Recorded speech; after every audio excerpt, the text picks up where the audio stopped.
Fala pessoal, aqui é a Sami Negoto trazendo pra você a história de uma dupla infernal. Leonard Lake, um sobrevivencialista autodeclarado, uniu suas forças a um asiático sádico, Charles Tita Ying. Juntos, eles construíram um bunker nas florestas da Califórnia, em Nova Sierra, e um lugar longe, super arborizado. E esse bunker tinha um segredo, por isso todos que ajudaram na construção foram mortos. Acompanhe e você vai saber qual é esse segredo.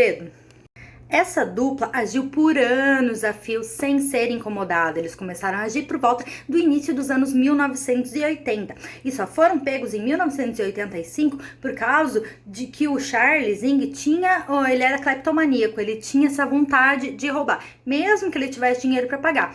Enfim, ele foi a um lugar, uma loja de ferragens e roubou um torno de cima do balcão, botando ele no seu porta-mala. O balconista chamou a polícia. Nisso, Charles, fugiu e o Leonard Lake apareceu para pagar a conta. Só que, como a polícia já tinha sido acionada, ela resolveu dar uma olhada no porta-mala deste carro e olhar o torno. Ele acharam uma mochila onde tinha um revólver calibre 22 com um silenciador, o torno mecânico, e também descobriram que o carro pertencia a outras pessoas.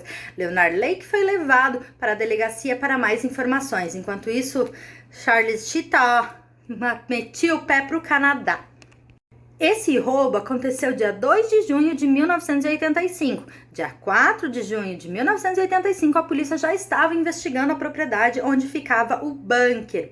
Bom, gente, entre investigações e coisas que eles foram descobrindo, eles começaram a perceber que do lado de fora a propriedade parecia maior do que do lado de dentro. Até que eles conseguiram achar o quarto escondido, onde tinha-se uma placa que lia-se Operação Miranda.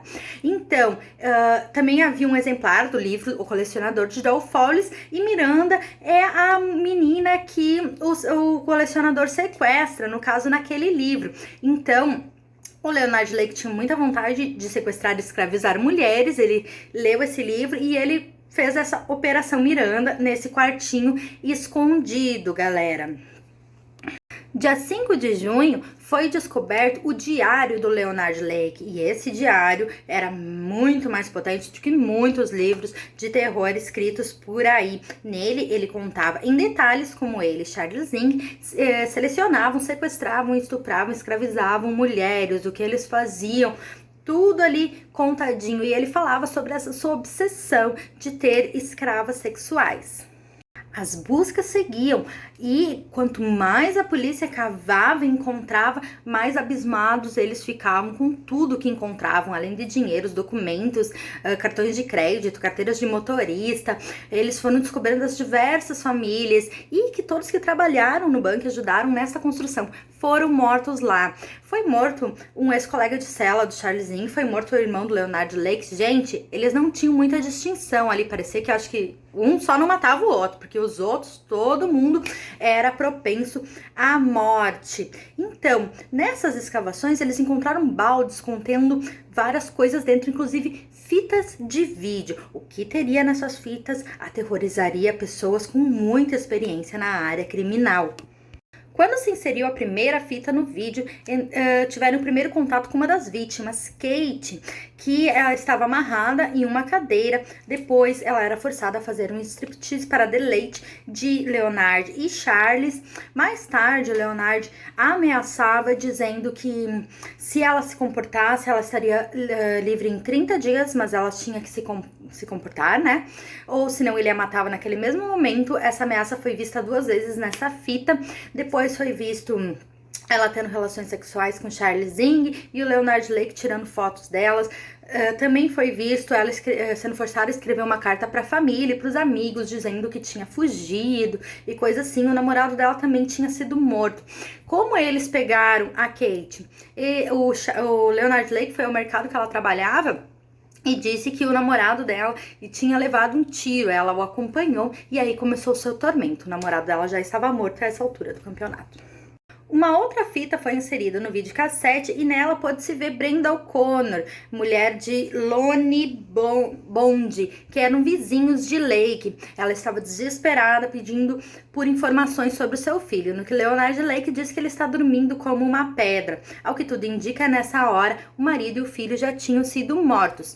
Bom, ela primeiro ficou muito histérica e depois de muitas ameaças e tortura se tornou uma pessoa muito mais cooperativa, por causa que ele não queria apenas uma escrava sexual, e sim uma escrava que fizesse todo o trabalho na sua casa, como lavar, passar, cozinhar e etc. Ao todo, foram encontrados os corpos de 7 homens, 6 mulheres e 2 bebês. A quantidade de quilos em fragmentos de ossos diverge. No livro Serial Killer Louco Cruel, da Ilana Kazoy, diz 20 quilos. Já no Anatomia do Mal, da Dark Side, diz que foram 45 quilos de fragmentos de ossos. A polícia acha que pelas evidências, ali ela não acha, né? Pelas evidências, concluiu que tem pelo menos pedaços de 25 corpos. Como eles foram vários esquartejados, incinerados, espalhados pela propriedade, não tem como se identificar a maioria deles. Ao que tudo indica, Leonard Lake vivia com a sombra de ser pego, pois ele costurou na lapela de suas camisas 2 comprimidos de cianureto. Todas as suas camisas tinham esses 2 comprimidos de cianureto costurados. Então, quando ele foi levado para a delegacia lá no dia 2 de junho, o que ele fez? Pegou esses comprimidos e engoliu, o que induziu a um coma que fez morrer 4 dias depois. Charles Zing fugiu lá depois de ter efetuado o roubo, lembra? Ele foi para o Canadá. O Canadá tinha abolido já a pena de morte e isso fez com que vários pedidos de extradição dos Estados Unidos fossem negados, por causa que ele provavelmente seria condenado à morte se fosse para o Zewa. Charles Zing, cleptomaníaco, não conseguiu se conter e furtou em uma loja no Canadá. Isso fez com que ele trocasse tiros com segurança e acabasse sendo preso por lá. O Canadá não queria o extraditar, como eu já havia dito, e então ele foi condenado pelos crimes que cometeu lá, a 4 anos e meio de prisão. Enquanto isso, ele aproveitou para estudar muito bem as leis americanas. E anos depois, quando ele foi extraditado, em 24 de setembro de 1991, que ele foi extraditado para os Estados Unidos, ele fez de tudo para adiar julgamento, trocando advogados, fez e aconteceu, gente. Os procedimentos do processo criminal de Charles Chita Ing foram os mais caros que os Estados Unidos têm na história, superando até os de O.J. Simpson. Bom, gente, em 24 de fevereiro de 1999, ele foi finalmente condenado. A sua condenação foi injeção letal, à morte.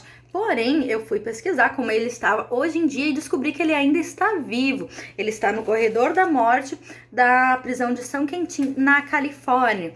Também fiquei sabendo que 5 prisioneiros do corredor da morte dessa prisão morreram de coronavírus. Mas eu não soube os nomes, então eu não sei se o Charles Zing está entre eles ou se ele continua lá firme e forte, vai acabar morrendo de velhice, galera. Essa, sem dúvida, foi uma das histórias mais chocantes que eu já li. Eu trouxe uma parte resumida pra vocês, mas essa história é muito pesada, certo, galera? Diz que tem um livro também contando detalhadamente tudo o que aconteceu. Evil, tipo, olho do diabo, uma coisa assim.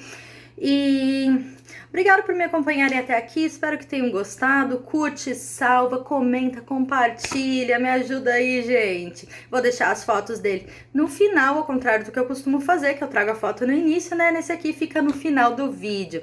Obrigada a todos, não esqueça a interação. Tchau, tchau!